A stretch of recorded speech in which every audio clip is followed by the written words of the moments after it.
Good morning. You're listening to Overcoming Life. I am your host, Opal Bailey. This morning topic came from a friend. She wanted me to discuss this, so I am so excited about it because it's pretty good topic, and I think everyone will relate to it.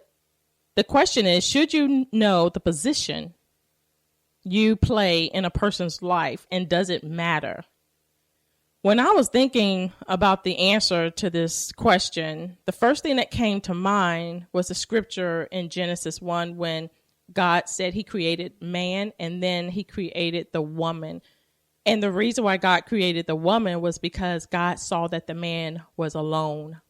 So that let me know that God designed his purpose, his creation, and his reason for creating man was that we don't be alone.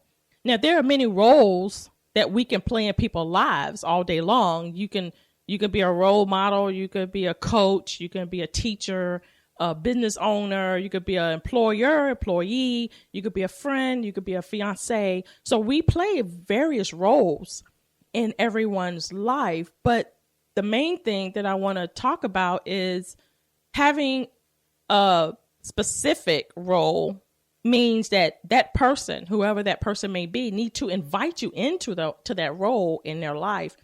We're not to just take our right and just go into somebody's life and say, hey, I want to be a role and I want to know my position in your life if they haven't invited us into being a part of their life. We have boundaries. I have a friend that says he stays in his hula hoop, which is pretty funny, but it's right. And what that means is he has boundaries, and it's up to him to allow someone to come into his hula hoop, which means he have to lift up the hula hoop and say, I invite you in to my space. And when we think about, should we have a position in someone's life, you got to also think about, well, what kind of position are you looking for? And is that position something you want to be a part of? Because when we think about Adam and Eve, Adam had a position, and then God saw that he was alone. He brought in Eve. He brought in the woman to help him. So the woman already knew her role. Her role wasn't something, she didn't come in with some other kind of role or wanted to take over, wanted to do what she wanted to do. She had a role. And because she knew her role and he knew his role, they were able to work together, and you know the story. So my question to you is, why is it so important that you know your role in a person's life? If they just want you to be a friend, then just be a friend. And you got to also look at the fact is this something that I have an issue with?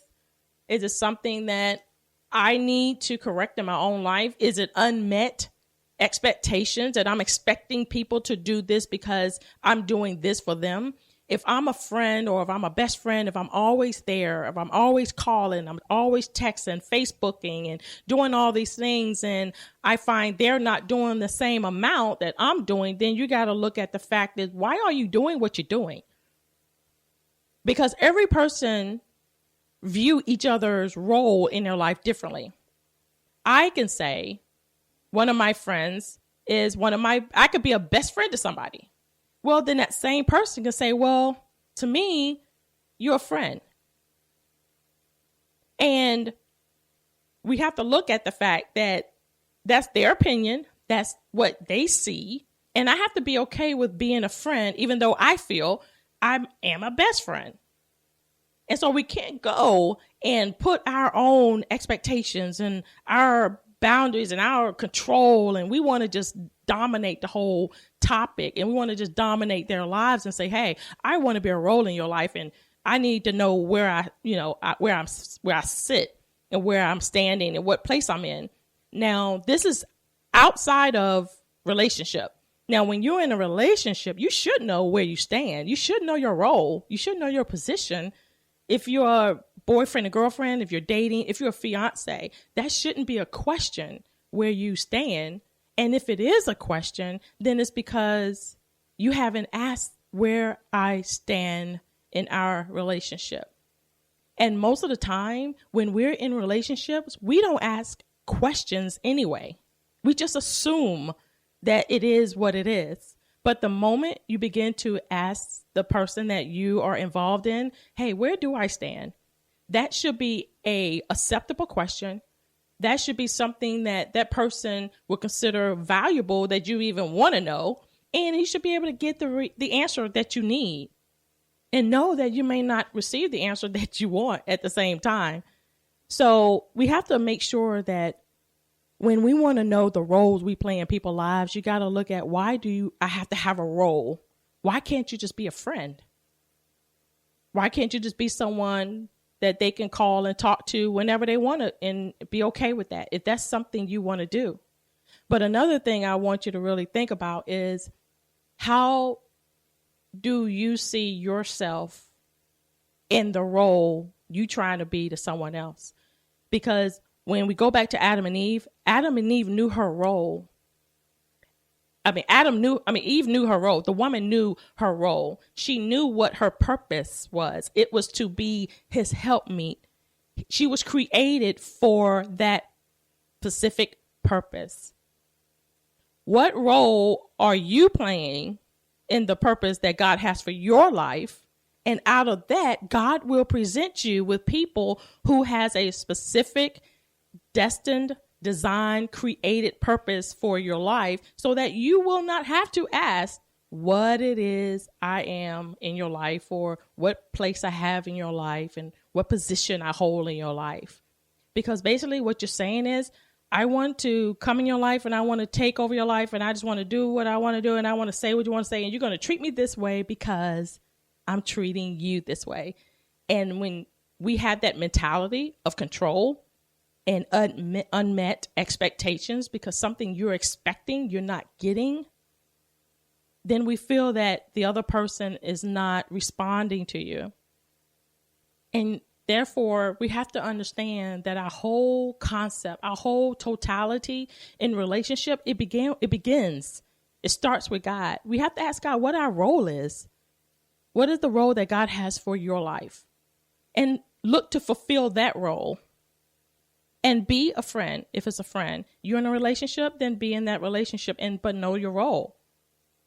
You can't go and want to be a manager and walk in Starbucks and say, hey, I want to be a Starbucks manager. I'm here. Okay. And start giving orders. And they're going to look at you like something is wrong. They're probably going to kick you out. And so what? Who wants to do that? Who would want someone in their life to come and overtake their life? No one wants that. So you have to be invited to come into someone's life. Someone has to invite you into their space. And when someone invites you into their space, is letting you know that, hey, I trust you with what I have in my life. I trust you to be there.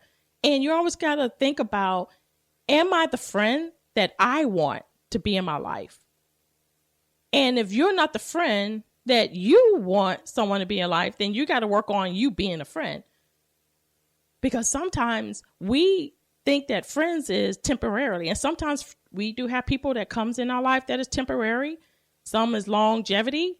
Some is life lasting. But you got to know what kind of friend you are. What kind of friend do you want in your life? Then you have to be that person.